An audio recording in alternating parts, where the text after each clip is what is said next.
Kristen Kamato. Thank you for joining me on Craft Roulette this past Friday, April 3rd. Good Friday. And thanks to all that were catching the replay as well. I hope everyone had a fabulous Easter. This was the card that I made for episode 313 live on air. Mr. Wheel, hi Mr. Wheel, gave us bridge card, salad colors, starts with J, and swipes are swiping.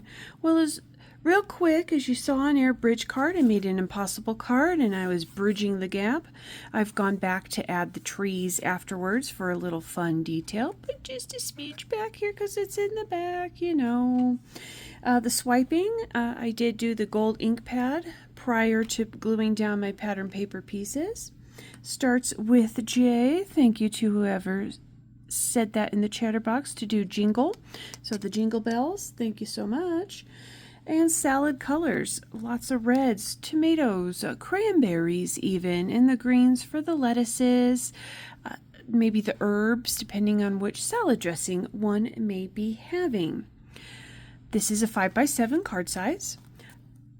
I did not come up with these measurements myself. This was from a crafter, VNA Creates. I'll link her channel below.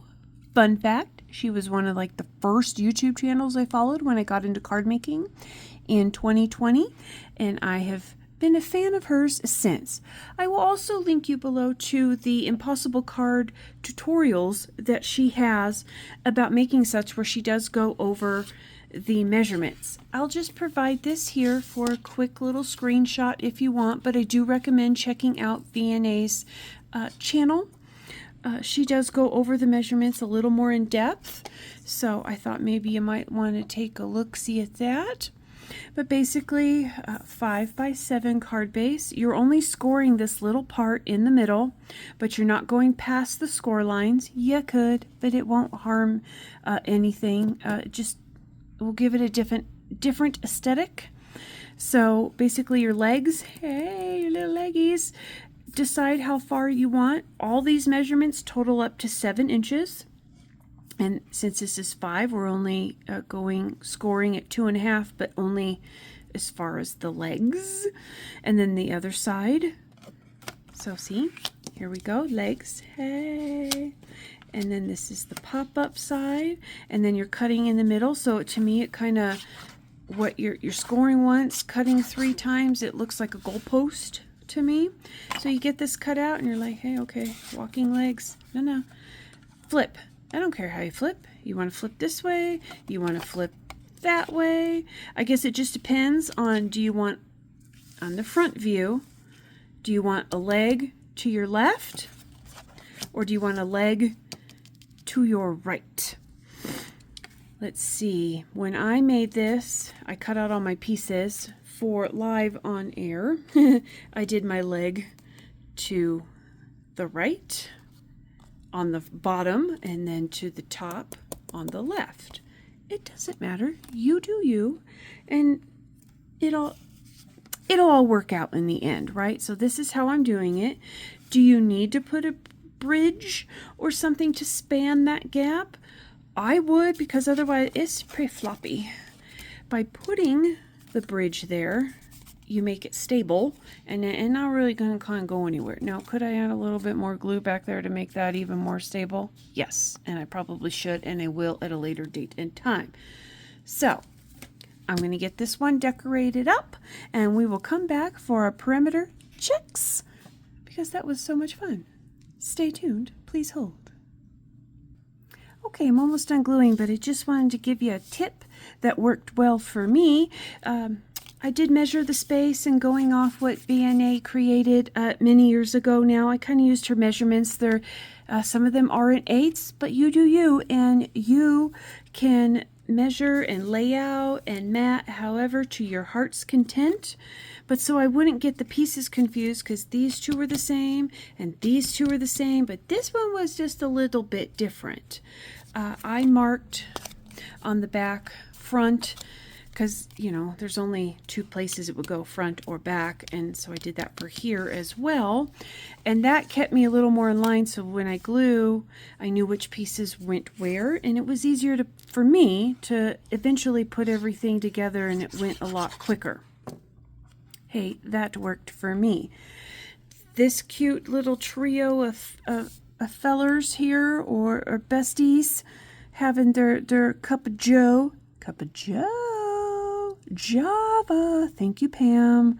I don't know how I missed J for Java.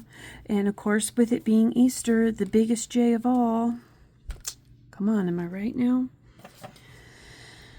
So, got a little glue. Glue adventure. It wouldn't be a Kamado video without some glue adventures going on. Java Time came from an older Stamps of Life set. Cut that out. Stamp Java Time in there. The color palette I'm using, Dried Marigold, Walnut Stain by Distress, and Gina K Fresh Asparagus. Thought that went well. Had to throw in a little Team Orange. Oh, you might be wondering, how was orange part of salad colors? Peaches, baby. Peaches. Anybody around Colorado heard of Palisade? Quite big on their peaches, and a lot of times, depending on what restaurant you may go to, they'll put peaches or peach vinaigrette in their dressing. So green for lettuces, green for the herbs that might be used, the beiges here could be mushrooms if one perhaps liked to eat mushrooms in their salad. Fun fact, Kamado does not. So the browns could be the inside of the peaches. Walnuts, if you like that, could be in there. I created a whole little list of, I'll leave that here for you to peruse, of different colors that might work and some things that might work in your salad. The light brown, of course, could be cheeses or croutons, balsamic vinaigrette. No one said it had to be one whole salad as the color palette. I mixed and matched several different salads for my color palette. So I'm about done. I'm about ready to bridge that gap here on both the front and the back so I can complete that.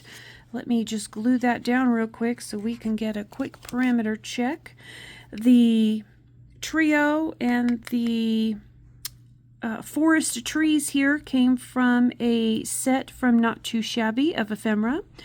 The coffee cups here that I used were from an older diamond press set that I just stamped and die cut out of pattern paper. I tried to kind of mimic what was on their little mugs as well, because you know they got cups of Java Time. So yeah, that was how I'm sticking with that. So you can see this made it a little more stable down here, but this is still a little floppy. We don't want that. So I matted my green paper on the thicker ivory cardstock too, and make that just a little bit sturdier. And so there we go. Coffee and friends make the perfect blend. Oh yes, they do. So here we go. Are we ready for some parameter checking? Sure hope so.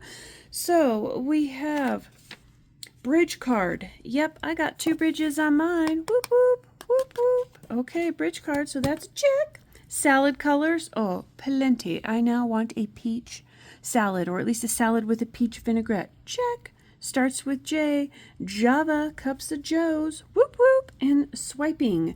This time I went a little more subtle. I swiped for some kind of grass-looking detail here. Even swiped just a little bit here on the back for coffee and friends. So that is a check on that. So we have a check, check, check, check.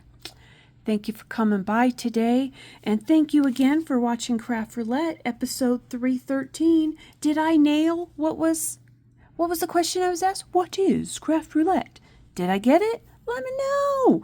I'll provide links down in the description box below to Not Too Shabby, and of course to VNA Creates for her tutorials on the Impossible card, because believe it or not, impossible cards are possible.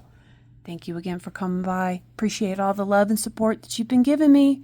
And I'll see you on the next one.